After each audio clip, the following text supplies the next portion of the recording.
Assalamualaikum warahmatullahi wabarakatuh. Perkenalkan, nama saya Ma'rifah, Prodi S1 Manajemen Institut Teknologi Bisnis Umbul Qura.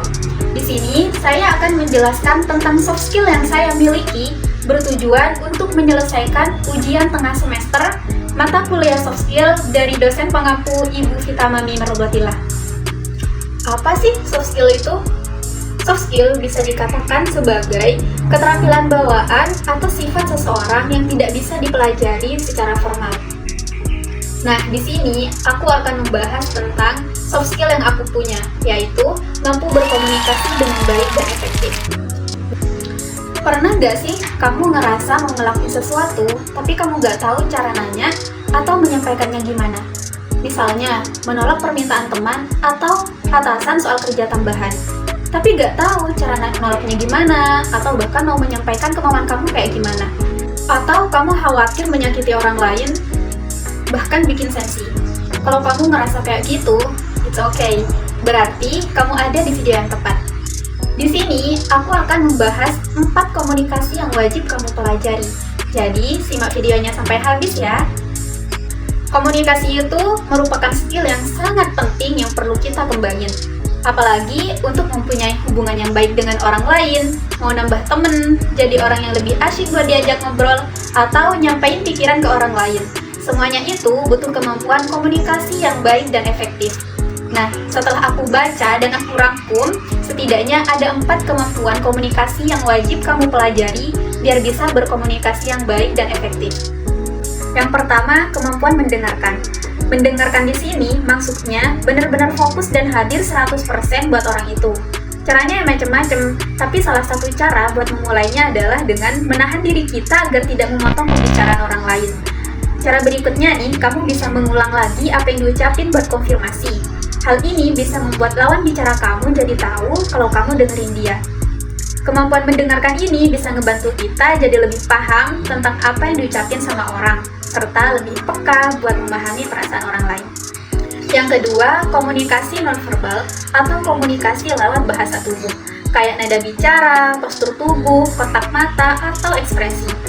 Kalau kita lagi ngobrol, ada nih beberapa hal yang susah banget disampaikan secara lisan. Makanya, komunikasi nonverbal ini dipakai buat memperjelas maksud pesan yang mau disampaikan. Salah satunya untuk menghindari miskomunikasi. Ya, prakteknya kamu bisa cari tahu dulu gimana kemampuan komunikasi nonverbal kamu. Atau apa sih yang bisa kamu kembangin lagi? Misalnya, kalau kamu terbiasa sambil ngelipet dada, orang lain bisa jadi berpikir kamu lagi bete atau tertutup.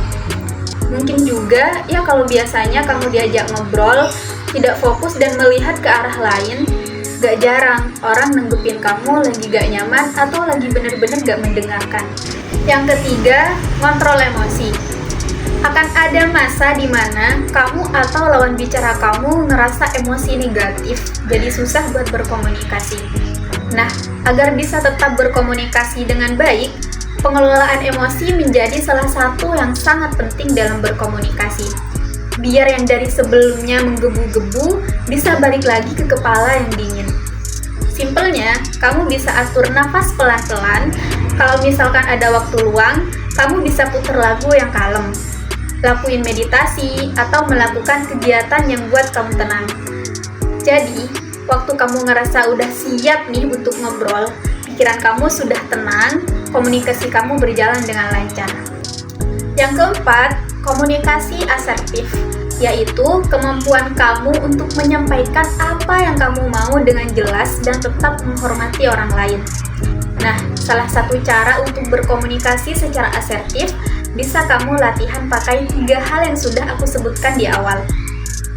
Pertama, kamu perlu mendengarkan lawan bicara untuk tahu sebenarnya dia itu pengen apa sih.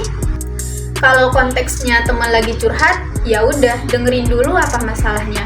Terus cari tahu apa kebutuhannya. Dia itu perlu saran atau sebenarnya mau didengerin aja. Yang kedua, elemen nonverbal, kayak intonasi bicara dan ekspresi kamu saat ngomong. Penting loh buat diperhatiin, karena asertifnya itu menekankan ke kata menyampaikan secara jelas. Ketiga, kelola emosi kamu. Kayak contoh yang tadi ya, Kita tuh tidak bisa bergantung terhadap perasaan orang lain. Jadi, daripada berharap lawan bicara kita selalu datang dengan mood yang bagus, lebih baik kita yang melatih pengelolaan emosi supaya bisa tetap tenang dan kepala dingin saat mengobrol. Kalau misalkan lawannya lagi emosi negatif, kita gak akan ke bawah dan malah ngeladenin deh. Nah, dari semua tips yang aku paparin tadi, kamu bisa pelajari lebih lanjut dan terapkan dari sekarang.